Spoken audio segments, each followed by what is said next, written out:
So what advice do I have for college graduates?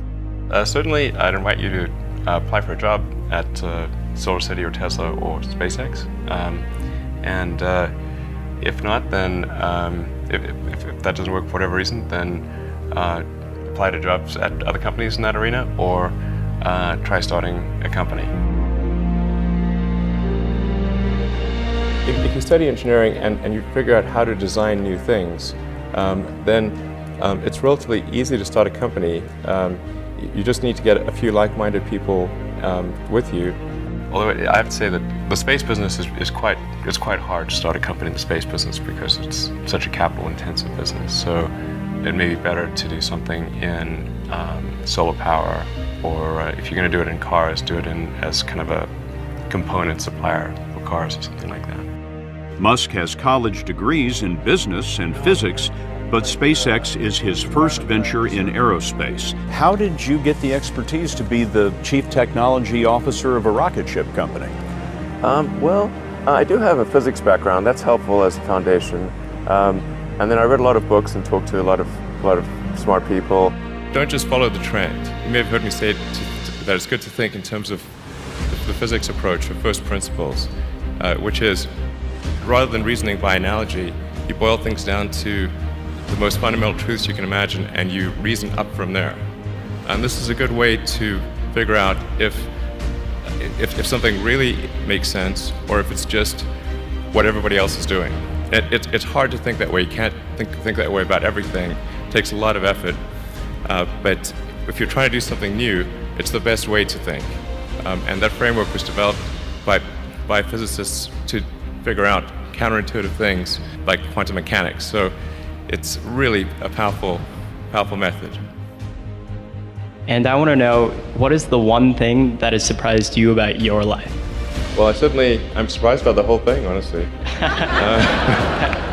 I certainly didn't expect for any of these things to happen, honestly. Yeah, I just I knew I wanted to be involved in technology, and in fact, the only reason I started a company back in '95, an internet company, was because I couldn't get it. There were only a few internet companies, and I couldn't get a job at any of them.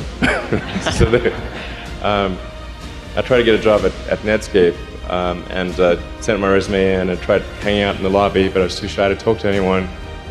And then I was like, okay, well, I guess I'll have to start a company because I can't get a job anywhere. I wouldn't say I'm fearless. In fact, I think I feel fear quite strongly.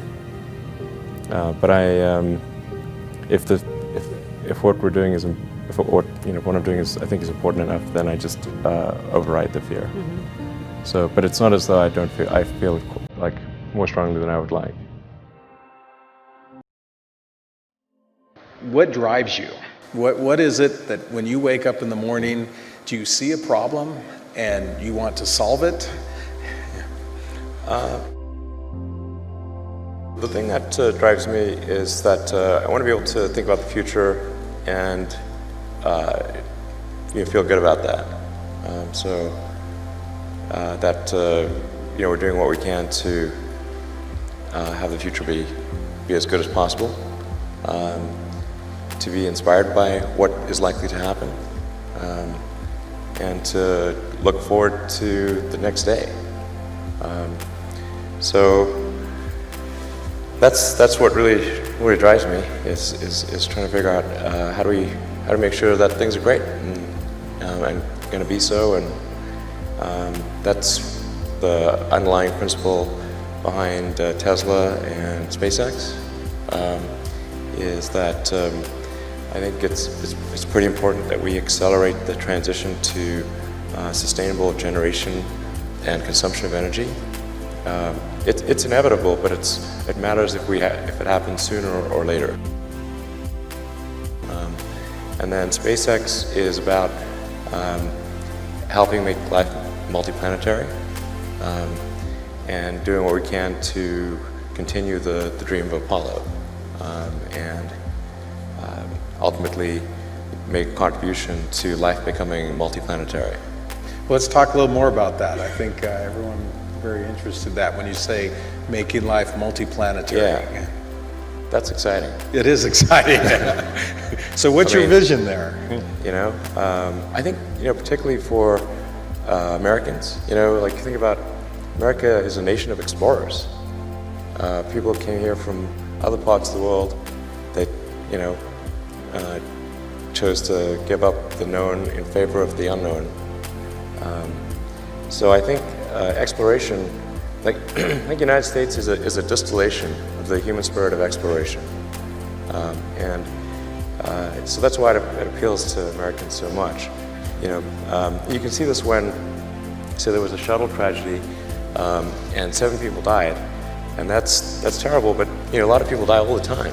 But why do we care so much? Because it was the dream of exploration that was dying along with those people. That's why.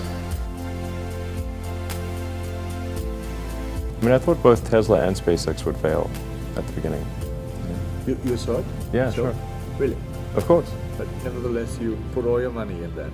I expected to lose it. Well, technically, what I thought was, well, I'll take half the money from PayPal, and if I lose half of it, that's okay.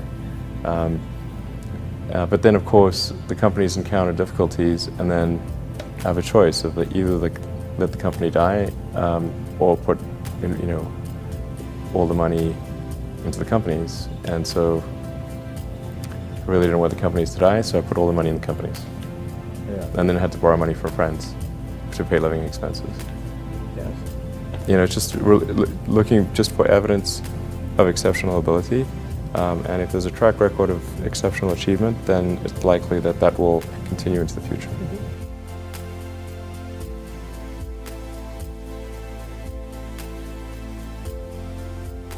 Well, it really depends on the stakes. If the stakes are high, if it's really important, then I will overcome the fear and just do it anyway.